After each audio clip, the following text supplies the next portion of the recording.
teman-teman, di sini saya akan membacakan sebuah buku yang berjudul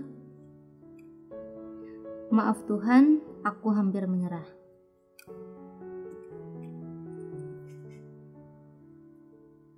Buku Maaf Tuhan, Aku Hampir Menyerah yang ditulis oleh Alfiel Ghazi.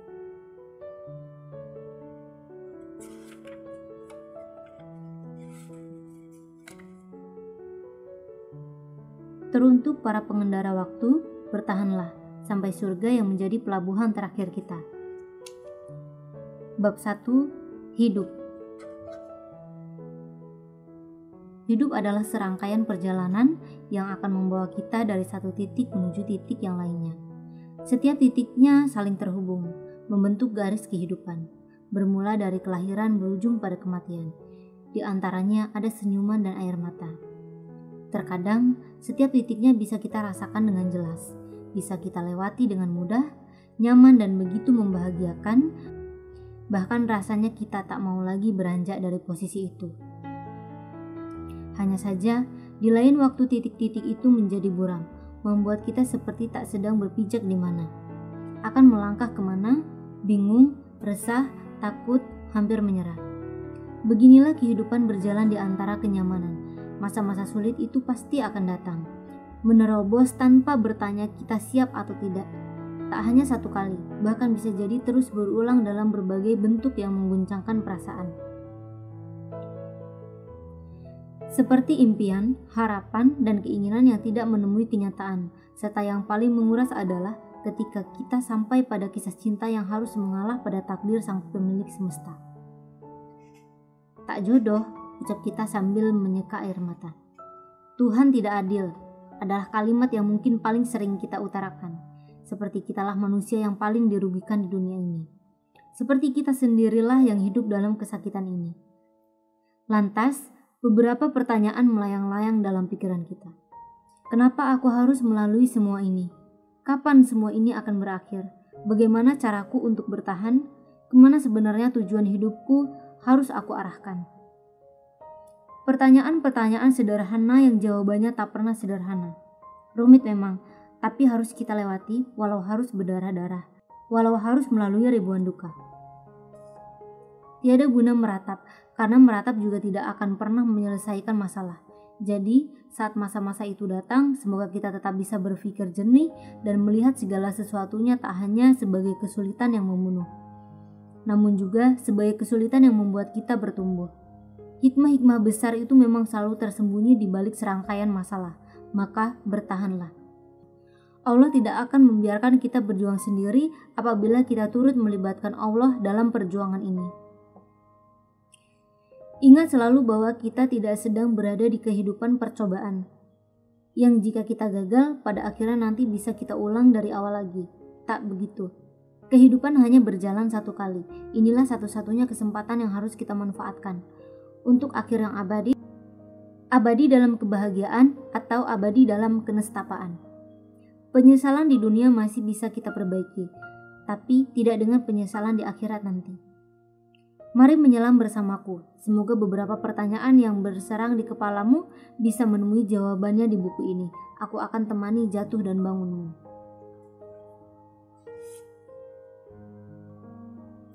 Bab 2. Aku hanya ingin bahagia.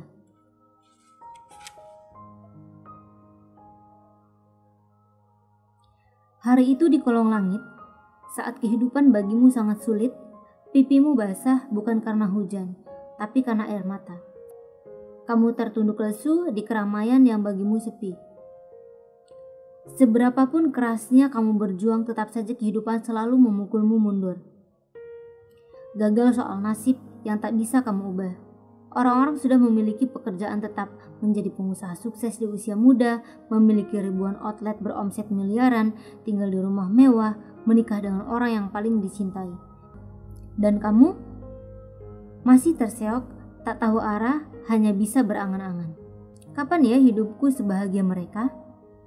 Padahal kehidupan itu berjalan seimbang. Selalu ada duka di antara bahagia, selalu ada sulit di antara kemudahan, malam bergulir, cuaca berganti, roda terus berputar. Semua itu adalah keadaan-keadaan terjadi di luar kendali kita sebagai seorang manusia. Hanya karena mereka terlihat sukses sesuai standar media, bukan berarti mereka benar-benar sukses dan selain dari mereka adalah orang-orang gagal. Tentu tidak begitu. Kesuksesan bukan hanya selalu tentang pencapaian besar, malah hal-hal kecil dan sederhana yang sering luput dari tepuk tangan manusia justru punya posisi penting dalam laju kehidupan. Karena sejatinya yang kita kejar bukan hanya besar, tapi juga kebermanfaatan. Tanpa jerih payah petani di dusun pedalaman, mungkin kita tidak akan merasakan makan. Tanpa sapuan petugas kebersihan, mungkin gunung-gunung sampah telah memenuhi jalanan. Dunia ini begitu luas, jangan kita persempit dengan kalimat, "Aku hanya akan bahagia bila semua keinginanku terpenuhi." Menjadi orang yang dianggap biasa juga bukan musibah. Kesulitan hidup bukanlah akhir dari segalanya. Sebab, kesulitan yang mengguncangkan hati atau kebahagiaan yang membuat senyuman kita merekah. Keduanya sama adalah ujian yang tak boleh menggugurkan keimanan kita. Berhenti memaki, karena kemudahan yang Allah berikan kepada kita belum tentu adalah kemuliaan dan kesulitan yang Allah berikan kepada kita belum tentu adalah kehinaan. Bahkan, terkadang kesulitan itu adalah bahasa sayang dari Tuhan yang gagal kita pahami. Allah berfirman, "Maka adapun manusia apabila Tuhan mengujinya lalu memuliakannya dan memberinya kesenangan, maka dia berkata, Tuhanku telah memuliakanku. Namun apabila Tuhan mengujinya lalu membatasi rezekinya, maka dia berkata, Tuhanku telah menghinaku." Quran Surat Al-Fajr dari ayat 15-16. Apakah mereka mengira bahwa kami memberikan harta dan anak-anak kepada mereka itu berarti bahwa kami bersegera memberikan kebaikan-kebaikan kepada mereka? Tidak, tetapi mereka tidak menyadarinya. Quran Surat Al-Mu'minun dari ayat 55 sampai dengan 56. Maka kuucapkan selamat datang di kehidupan sebuah dunia yang tak bisa kamu kendalikan. Seberapa keinginanmu pasti dipukul mundur. Bukan karena pemilik dunia ini kejam, tapi karena dia tahu mana yang akan menyelamatkanmu dan mana yang akan menghancurkanmu. Katakanlah pada dirimu ketika melalui kesulitan ini, Allah ingin kuatkan pundakku, Allah ingin ajarkan sabar padaku, Allah ingin kebaikan untukku, Allah ingin surga menjadi muara akhirku. Duhai kamu yang sedang mendamba bahagia, jika hari ini kamu sedang berada dalam lembah bernama kesedihan, bukan berarti kamu tidak akan pernah menemui lembah bernama kebahagiaan. Setiap orang pasti pernah melalui hari-hari berat dalam hidupnya, sehingga merasa kesedihan seperti selalu berada di dekatnya. Hanya saja ada yang semakin kuat langkahnya, namun ada pula yang menyerah.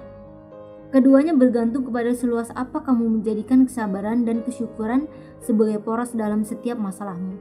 Bila gegabah hanya akan mendatangkan masalah, maka kesabaranlah yang ujungnya selalu kebahagiaan yang sempurna. Tak perlu takut, tak harus bersedih, angkat kepalamu, Allah bersamamu, berjalanlah. Kenapa kamu senang sekali membandingkan hidupmu dengan orang lain? Tentang pekerjaan, tentang pernikahan, tentang apapun itu. Tanpa sadar, kamu telah menghina Allah, seolah-olah Allah tak pernah berlaku adil dalam hidupmu. Bab 3, Hari Tanpa Senyuman.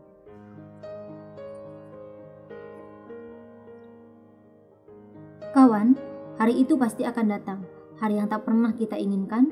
Tanpa diduga-duga, luka itu akan menyeruak kembali, benar-benar menghantam kita begitu dalam, membuat diri kita berjalan seolah tanpa tujuan. Seolah kehilangan harapan, merenggut senyum dari wajah kita, begitu sakit dan mengecewakan. Dalam kebimbangan dan kebingungan, kita tak tahu lagi harus berbuat apa. Mau terus melangkah takut terjatuh, mau putar balik sudah tak mungkin tertempuh, mau diam saja maka kita tinggal menghitung hari untuk mati, dan itu jelas bukan pilihan.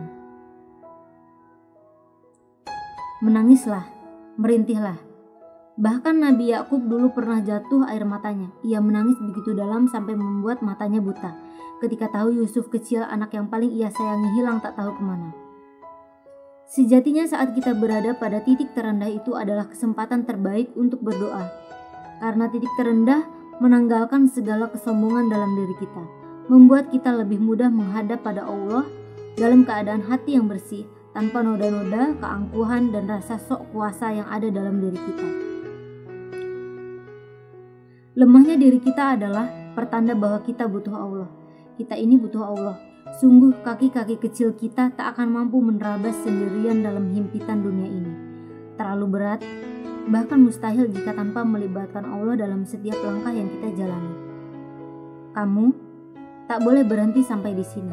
Selama napas kehidupan masih berhembus, selama itu pula kita tak boleh kehilangan harapan. Allah itu ada. Dan aku belum pernah kecewa dalam berdoa kepadamu, ya Tuhanku. Quran Surat Maryam ayat 4. Andai semua orang menampakkan kesedihannya, barangkali tak tersisa lagi kebahagiaan di dunia ini, karena setiap hati pasti menyimpan perih. Namun, nyatanya tidak begitu. Ada yang memilih untuk menjadi kuat, tak berucap kecuali kesyukuran atas rasa sakit sekalipun. Bukan mereka tak pernah menangis, sering malah. Tapi tangis itu jatuh hanya di hadapan pemilik semesta. Selebihnya, senyum yang lebih sering terlihat di wajah mereka. Tangguh, berusaha tangguh. Memilih untuk terus melangkah, barangkali akan mengundang begitu banyak air mata. Tapi, berdiam diri saja juga tak akan mengubah apa-apa. Pada ketidaktahuannya lah, kita harus menerabas. Pada akhirnya memang akan banyak hal yang terjadi di luar kendali kita. Satu dua hal kita redam dengan diam, sisanya kita biarkan tangisan yang menuntaskan. Bab 4. Senjata yang terus diasah. Setiap muslim mempunyai senjata yang tak tampak di hadapan mata, tapi terasa jelas efeknya, yaitu doa. Namun setiap senjata kepastiannya berbeda-beda. Ada yang tumpul karena tidak pernah diasah, ada yang tajam karena senjatanya diasah. Selayaknya Sa'ad bin Abi Waqqas yang doanya selalu Allah ijabah, bukan tanpa alasan, karena ia termasuk sahabat yang pertama-tama masuk Islam. Dia adalah orang yang senantiasa berpegang teguh atas kalimat tauhid. Dia adalah pemimpin yang amanah. Dia juga memiliki kebeningan hati. Dia selalu bersikap baik pada sesama muslim dan tidak memiliki dendam serta niat jahat, hingga Rasulullah Shallallahu Alaihi Wasallam pernah berdoa untuknya, ya Allah, tepatkan lemparan panahnya dan kabulkanlah doanya. Hadis riwayat Al-Hakim. Selayaknya pula Uwais Al-Qarni yang memiliki keistimewaan yang mana Allah akan mengabulkan apa yang ia pinta. Rasulullah Shallallahu Alaihi Wasallam pernah mengabarkan bahwa jika ia bersumpah atas nama Allah, maka Allah akan kabulkan. Umar bin Khattab yang mendengar hadis Rasulullah pun rela mencari sosok Uwais agar dapat memohon ampun untuknya. Semua tidak terjadi begitu saja. Uwais Al-Qarni adalah anak yang sangat berbakti kepada ibunya. Uwais Al-Qarni adalah sosok yang saleh dan dermawan, meski ia adalah seorang yang fakir. Kefakirannya hanya di dunia, derajatnya di langit sesungguhnya sangat mulia. Itulah alasan kenapa Rasulullah menyebutnya sebagai salah satu yang mustajab doanya. Lalu bagaimana dengan kita hari ini? Sudahkah kita memantaskan diri agar doa kita Allah penuhi? Apakah kita selama ini hanya menjadi penuntut yang selalu mengeluh saat doa tak kunjung terpenuhi? Kita mungkin merasa begitu pantas menjadi orang yang senantiasa Allah ijabah doanya. Padahal kita hanya memiliki amalan yang terbatas. Semoga kita bisa lebih sadar, doa kita tak terkabul bisa jadi karena ia telah tumpul, sebab terlalu banyak maksiat yang menyelimutinya. Senjata mukmin, jangan pernah meremehkan kekuatan doa, sebab ia adalah senjata utama. Barangkali usaha kita belum sempurna, tapi Allah akan mengabulkan karena doa-doa kita yang tak letih menggema. Doalah yang mampu mengubah takdir. Doalah yang mampu menyelamatkan diri saat getir. Keberadaannya memang samar, tapi efeknya akan selalu nyata. Doa adalah senjata. Doamu selalu terjawab, walau terkadang tidak sesuai dengan permintaan, tapi pasti selalu yang terbaik.